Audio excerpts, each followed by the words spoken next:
Hey, hi friends. இன்னைக்கு நம்ம வீடியோல என்ன பார்க்க போறோம் அப்படினா பாவக்காய் ஃப்ரை. யூசுவலா வந்து பாத்தீங்கன்னா இது வந்து நார்மல் ஃப்ரை எண்ணெயில போட்டு டீப் ஃப்ரை பண்ணுவோம்.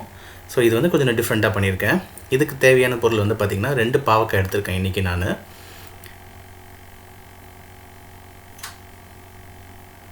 இது கூட நான் என்ன பண்ண போறேன் நல்லெண்ணெய் சேர்த்து தான் வறுக்க போறேன். ஓகேங்களா? நான் டீப் ஃப்ரை பண்ணல. ஒரு 3 ல இருந்து 4 டேபிள்ஸ்பூன் வந்து நல்லெண்ணெய் விட்டுக்கோங்க. ஓகே, நீங்க பாவக்காய் அரிஞ்சு போட்டதுக்கு அப்புறம் மஞ்சத்தூள், மிளகாய்த்தூள், தனியா, உப்பு உங்களுக்கு தேவையா ஏற்ப. ஓகேங்களா? ஃபைனலா நம்ம என்ன பண்ண போறோம் நல்லா ஓரளவுக்கு வதங்கினதுக்கு அப்புறம் கடைசியா இறக்கிறதுக்கு ஒரு 5 மினிட்ஸ்க்கு முன்னாடி நீங்க வந்து ஒரே ஒரு லெமன், ஒரு முழு எலுமிச்சை சாறை நம்ம அதில் விடணும். ஸோ அந்த ரொம்ப கசப்பு இல்லாமல் ஓரளவுக்கு கொஞ்சம் புளிப்பு டேஸ்ட் இருக்கும். ஸோ வீடியோ ஃபுல்லாக பாருங்கள், கண்டிப்பாக உங்களுக்கும் பிடிக்கும்.